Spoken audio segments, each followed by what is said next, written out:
Sou peregrino aqui, em terra estranha estou, no reino. Bem-vindo ao podcast Estrangeiros e Peregrinos. A mensagem de hoje será apresentada por Dennis Allen.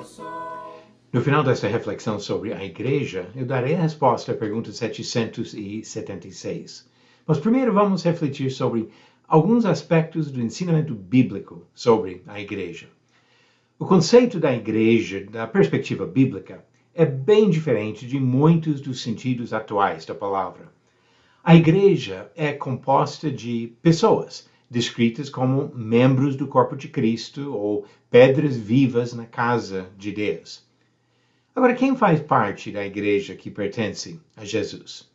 O que as Escrituras dizem? Quando falamos da igreja no sentido geral ou universal, podemos simplesmente dizer que todas as pessoas que são ligadas a Cristo como cabeça fazem parte da igreja dele. Cada membro está sujeito a Cristo. Textos como Colossenses 2 e Efésios 5 esclarecem essas questões. Independente dos registros humanos de quem faz parte das igrejas humanas, os membros da igreja de Deus estão arrolados no céu pelo próprio Senhor. Hebreus capítulo 12, versículos 22 e 23.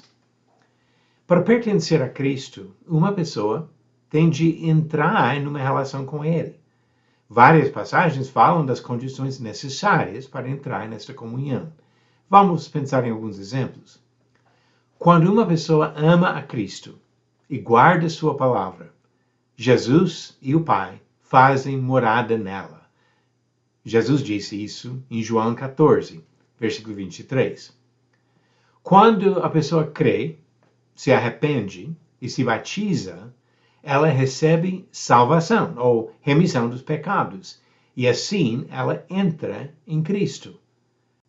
Marcos 16, versículo 16, Atos 2, versículo 38 e Gálatas 3, do versículo 26 a 29, são textos que deixam claro a importância desses passos para entrar em comunhão com Cristo. Por meio do batismo, a pessoa entra no nome do Pai, do Filho, Jesus e do Espírito Santo. Deus continua acrescentando aos discípulos os que estão sendo salvos, como diz Atos 2, versículo 47. Quando refletimos sobre essas passagens que eu acabei de citar, entendemos que a igreja não é o meio da salvação, exceto no sentido que ela divulga o Evangelho, que mostra como Jesus salva. Mas a igreja em si não é o meio da salvação, é o resultado da salvação. Pessoas salvas são acrescentadas por Deus à igreja. Pela verdadeira conversão, a pessoa automaticamente entra na igreja, no sentido universal. Ou seja, a pessoa passa a ser membro do corpo de Cristo, como Paulo falou em 1 Coríntios capítulo 12. A Bíblia fala também sobre as igrejas locais, congregações de cristãos que se reuniam para adorar ao Senhor e servir a Ele e aos outros em conjunto. Uma pessoa batizada em Cristo deve se reunir com outros discípulos, como diz Hebreus capítulo 10, versículos 24 e 25. É nesse sentido que entendemos a ideia de pertencer a uma igreja local. Como uma pessoa que já foi recebida pelo próprio Senhor passa a ser visto como parte de uma determinada congregação. Vamos ver alguns trechos no Novo Testamento que ajudam. Um cristão fiel pode ser recebido pelos irmãos de uma congregação. Em Romanos capítulo 16, versículos 1 e 2, Paulo pediu para a igreja de Roma receber a irmã Febe. Então, para um cristão fazer parte de uma igreja local, duas coisas acontecem. Primeiro, a própria pessoa procura se juntar aos outros cristãos no local, como Paulo fez em Atos capítulo 9.